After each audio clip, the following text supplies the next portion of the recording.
الحمد لله رب العالمين والصلاة والسلام على سيد المرسلين وعلى آله وصحبه أجمعين اما بعد بسم اللہ الرحمن الرحیم۔ کتاب البیوع، یہ کتاب بیع کے احکام کے بیان میں ہے۔ صاحب کتاب نے سب سے پہلے خالص عبادات، نماز، روزہ، زکوٰۃ اور حج کے مسائل بیان فرمائے۔ اس کے بعد اس چیز کے مسائل بیان کیے جو من وجہ عبادت ہے اور من وجہ معاملہ ہے، یعنی نکاح اور اس کے متعلقات۔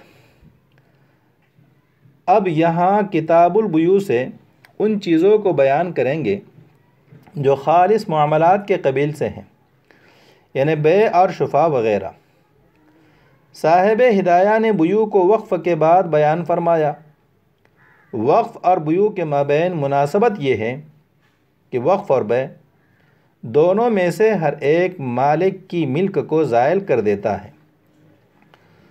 وقف میں شے موقوف سے واقف کی ملک زائل ہو جاتی ہے اور موقوف اللہ کی ملک میں داخل ہو جاتا ہے۔ اسی طرح بیع میں مبیع سے بائع کی ملک زائل ہو جاتی ہے۔ معلوم ہوا وقف اور بیع میں سے ہر ایک مزیل ملک ہے، یعنی ملک کو زائل کر دیتا ہے۔ اسی مناسبت کی وجہ سے کتاب الوقف کے بعد کتاب البیوع کو ذکر کیا گیا۔ یہ کتاب الوقف اور کتاب البیوع کے مابین وجہ مناسبت تھی۔ دوسری بات جو ہمیں یہاں سمجھنی ہے وہ یہ کہ صاحب کتاب نے لفظ بیوع کو صیغہ جمع کے ساتھ ذکر فرمایا ہے، جبکہ بیع مصدر ہے، اور مصدر کے متعلق ہم نے پڑھا ہے المصدر لا یثنی ولا یجمع، کہ مصدر کا نہ تثنیہ آتا ہے اور نہ جمع، تو یہاں لفظ جمع کیوں ذکر کیا گیا؟ تو اس کا پہلا جواب تو یہ ہوگا کہ بیع یہاں مبیع اس میں مفعول کے معنی میں ہے، اور مبیعات کی بہت سی انواع و اقسام ہیں، اس لیے اس کو جمع کے صیغے کے ساتھ ذکر کیا گیا۔ اور دوسرا جواب یہ ہوگا کہ بلا شبہ بیع مصدر ہے، لیکن انواع بیع مختلف ہونے کی وجہ سے یہاں بیع کو جمع کے صیغے کے ساتھ ذکر کیا گیا۔ تیسری بات، بیع کے معنی لغوی اور معنی شرعی۔ تو ہمیں یہ بات جان لینی چاہیے کہ لفظ بیع ازداد میں سے ہے، یعنی لغت میں لفظ بیع اخراج الشیء عن الملک بمال اور ادخال الشیء فی الملک بمال دونوں پر بولا جاتا ہے۔ کسی شے کو مال کے عوض ملک سے خارج کر دینا، ملک سے باہر کر دینا، اور کسی شے کو مال کے عوض ملک میں داخل کرنا، ملک میں لے آنا، دونوں پر لفظ بیع کا اطلاق ہوتا ہے۔ حاصل یہ کہ لفظ بیع بیچنے کے معنی میں بھی آتا ہے اور خریدنے کے معنی میں بھی۔ چنانچہ حدیث پاک میں ہے اذا اختلف النوعان فبیعوا کیف شئتم، جب عوضین یعنی مبیع اور ثمن دونوں کی جنس الگ الگ ہو تو تم جس طرح چاہو فروخت کرو۔ حدیث پاک میں فبیعوا میں لفظ بیع بیچنے کے معنی میں ہے، اور آپ صلی اللہ علیہ وسلم کی دوسری حدیث لا یبیع احدکم علی بیع اخیہ، تم میں سے کوئی شخص اپنے بھائی کی بیع پر بیع نہ کرے، یعنی جب تمہارا کوئی مسلمان بھائی کسی چیز کو خریدنے کے ارادے سے بھاؤ تاؤ کرے تو تم اس چیز کو خریدنے کے ارادے سے درمیان میں مت گھسو۔ اس حدیث میں لفظ بیع خریدنے کے معنی میں۔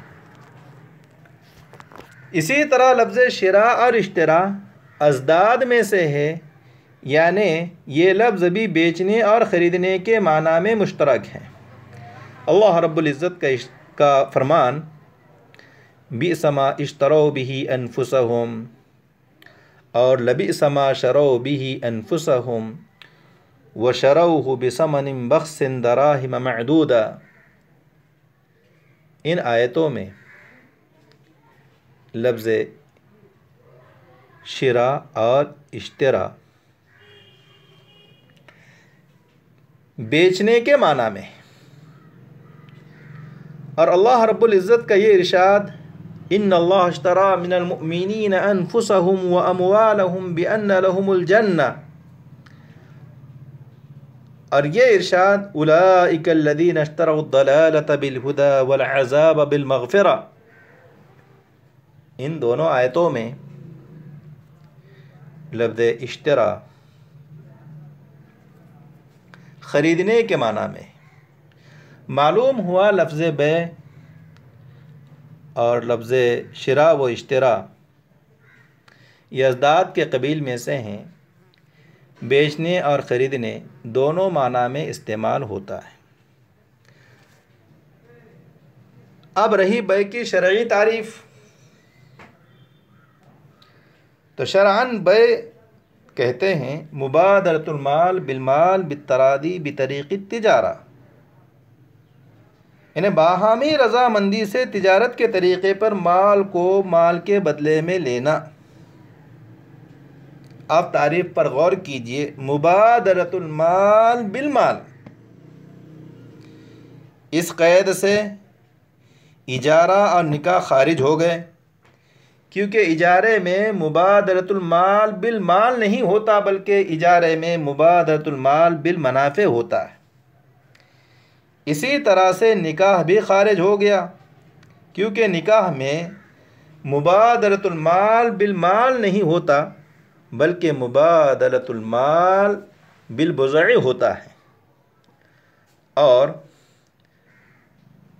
بالتراضی کی قید سے مکراہ کی بے کو خارج کر دیا گیا۔ جس شخص کو کسی چیز کے خریدنے یا بیچنے پر مجبور کیا گیا اس کو کہتے ہیں بیع مکرہ۔ جس شخص کو کسی چیز کے خریدنے یا بیچنے پر مجبور کیا گیا تو اس شخص کی بے کو بیع مکرہ کہتے ہیں، تو بیع مکرہ بھی خارج ہو گئی۔ اور بالتراضی کی اسی قید سے بیع مکرہ کو خارج کیا گیا۔ بطریق التجارہ، بطریق التجارہ، اس سے معلوم ہوا کہ بائع اور مشتری کی باہمی رضامندی کے بغیر بیع کا تحقق نہیں ہوگا۔ باہمی رضامندی ضروری ہے، چنانچہ اللہ رب العزت کے ارشاد ہیں یا ایھا الذین آمنوا لا تاکلوا اموالکم بینکم بالباطل الا ان تکون تجارۃ عن تراض منکم۔ بطریق التجارہ کی قید سے ہبہ بشرط العوض بھی خارج ہو گیا، کیونکہ ہبہ بشرط العوض میں بھی مبادرۃ المال بالمال ہوتا ہے، مگر بطریق التجارہ نہیں ہوتا۔ یہاں یہ بات بھی ذہن میں رہنا چاہیے کہ بیع کی جو تعریف کی گئی مبادرۃ المال بالمال، تو مبادرۃ المال بالمال سے مراد تملیک المال بالمال، یعنی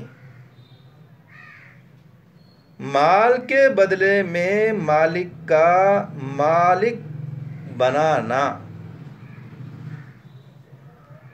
مال لے کر کسی شخص کو مال کا مالک بنانا۔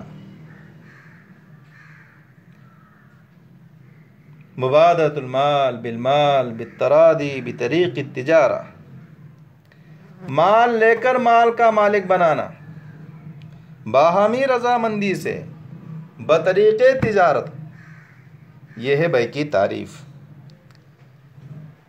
آج کے درس میں اتنا ہی کافی ہے۔ آئندہ کے درس میں انشاءاللہ ہم یہ بیان کریں گے کہ بیع کی مشروعیت کتاب اللہ سے بھی ثابت ہیں، احادیث سے بھی ثابت ہیں، اور اجماع امت سے بھی۔ وآخر دعوانا ان الحمد للہ رب العالمین، والسلام علیکم ورحمۃ اللہ وبرکاتہ۔